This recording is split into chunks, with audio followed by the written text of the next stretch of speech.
Well, for me, my favorite Indiana Jones is The Last Crusade, because you get tears in your eyes when you see the old guard standing at the end, so that's my favorite one.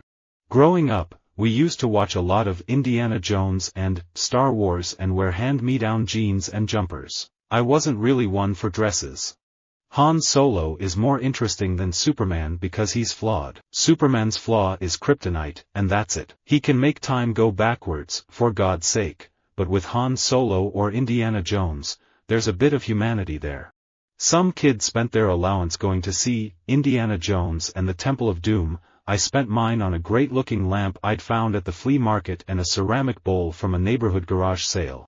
I look at decisions like, it's like an Indiana Jones movie. The guy comes to a rope ladder, and he's being chased. There's uncertainty on the other side, but he knows when he gets to the other side, he's going to take his machete and cut the rope ladder behind him. He has no retreat. What I love about Indiana Jones is he always bites off slightly more than he can chew. The guy he's fighting is always slightly tougher than he is, but he just refuses to give up. And that's what makes Indiana Jones a hero, not his superpowers, but his refusal to be beaten. Above all, avoid the Indiana Jones fedora. It's very yesterday, and if you wear a black one, you might be mistaken for an Orthodox Jew. I'm an actor because of movies like Indiana Jones and Jurassic Park. I was a comic book nut and grew up on Star Wars and Indiana Jones. It doesn't interest me to be Harrison Ford. It interests me to be Mike Pomeroy and Indiana Jones and Jack Ryan. I don't want to be in the Harrison Ford business. I take what I do seriously, but I don't take myself seriously. Indiana Jones is old school. We've moved on from Indy. Sorry, Harrison Ford. Carter Hall is a cross between Indiana Jones and Robert Langdon from Da Vinci Code and Angels and Demons. I was a big fan of Indiana Jones, then I realized he was kind of a fake hero. The real heroes are the people who work hard and do their stuff right, like firefighters and policemen. There was a time when I just loved Indiana Jones so much. I was in 4th or 5th grade, and I wore a fedora like that one to school every day. It was so dumb. One of my uncles took me to my first movie in a cinema, Indiana Jones and the Last Crusade. Honestly, I'm not a big movie buff in general. The only movies I own is probably the Indiana Jones trilogy.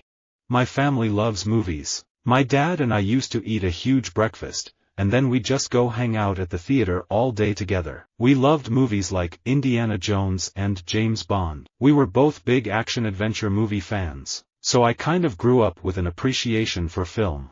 What works for me in Indiana Jones is the fact that I can project myself onto the character. Maybe if I was cool enough, I could do what he does. But I can't do that if the story breaks the rules of reality in too large of a degree. Fans have always said that I would make a great Indiana Jones, a great young Indiana Jones. Think about what would happen if Indiana Jones and Google Earth had a love child. I use high-resolution and NASA satellites and look for subtle differences on the surface of the Earth that locate buried ancient pyramids and towns and ancient tombs, which we then go and excavate. It's very surreal. It seems like everywhere I go, people always talk about Indiana Jones, and I realized over the years it has made a huge impact on their childhoods. I feel very fortunate to be a part of this. I've known I wanted to do this ever since I was 4 years old and watched Star Search for the first time. I mean, Harrison Ford in Indiana Jones and the Raiders of the Lost Ark, my hero. Doc Savage, Indiana Jones, Flash Gordon, these were the kinds of characters I was thinking about as I was developing Jonas Quantum because there aren't that many brand new characters being introduced anymore. I saw Tintin in Europe. It is Indiana Jones on steroids. Unbelievable. What a fantastic movie. Steven Spielberg, you rock the house. And working with those young English guys like Edgar Wright, and also Peter Jackson, what a great combination. I had an Indiana Jones fedora that I loved. I don't know what happened to it. I don't know where it went. Wish I had it back. Whoever's got it, you suck. You can't go looking for another one of those franchises. You only ever get one of those. You get Star Wars. You get Indiana Jones or get The Matrix. I've had my franchise.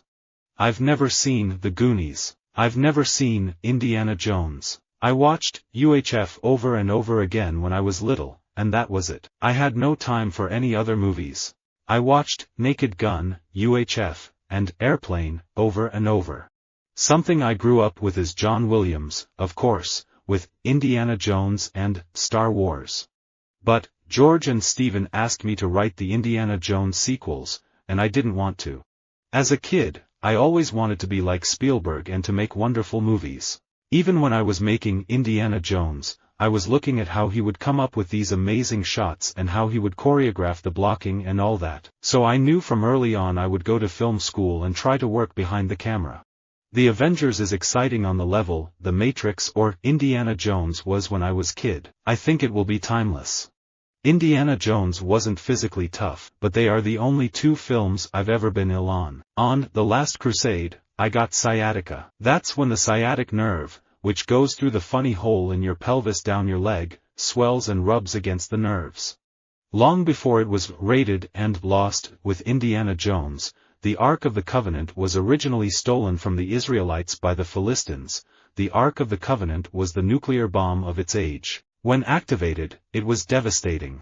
Harrison Ford has always been one of my favorite actors. I grew up with Han Solo and Indiana Jones, and Regarding Henry is one of my favorite movies of all time.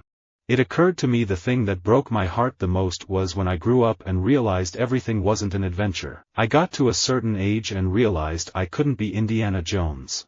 When I was a kid, I loved Elvis, and Harrison Ford as Indiana Jones. But I had no connection to Hollywood, and being a movie star was such a far-fetched idea, growing up in Hawaii. If anything could have pulled me out of retirement, it would have been an Indiana Jones film.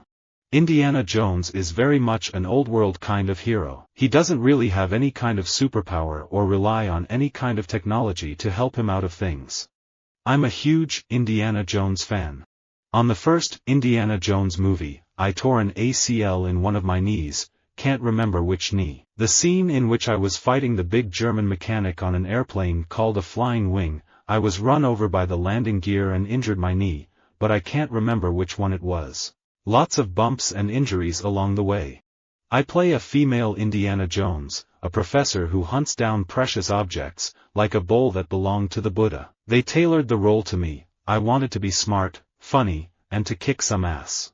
The only time I have a good hunch the audience is going to be there is when I make the sequel to Jurassic Park or I make another Indiana Jones movie. I know I've got a good shot at getting an audience on opening night. Everything else that is striking out into new territory is a crapshoot. I really wanted to discover mummies, like Indiana Jones. I was pretty lucky to have grown up during the Star Wars, Indiana Jones and E.T. years. None of the films I've done was designed for a mass audience, except for Indiana Jones. Nobody in their right mind thought American Graffiti or Star Wars would work. The most exciting moment as an archaeologist happened when I was looking at the great archaeology site of Tanis, which of course we all know from Indiana Jones. We got satellite imagery of the city of Tanis, we processed it, and literally from thousands of miles away from my lab in Alabama, we were able to map the entire city. One thing that I always loved about, say, Raiders of the Lost Ark, is that Indiana Jones gets the Ark of the Covenant about 60% of the way through the movie, and then the rest of it is get out alive. To me, that's really cool, because he's the one you care about at the end of the day. There was an enormous revival of pulp fiction that started in the 60s and continued into the 70s, which in large part gave rise to things like Star Wars and Indiana Jones, among others. But I developed an appetite for the original stuff at the time, and that appetite has never really abated. Indiana Jones was me growing up. I could quote lines from Tango and Cash as much as I could quote lines from The Searchers. I think every movie I've made after Indiana Jones, I've tried to make every single movie as if it was made by a different director, because I'm very conscious of not wanting to impose a consistent style on subject matter that is not necessarily suited to that style. So I try to reinvent my own every time I tackle a new subject. Visit our website for more quotes, quoting.com.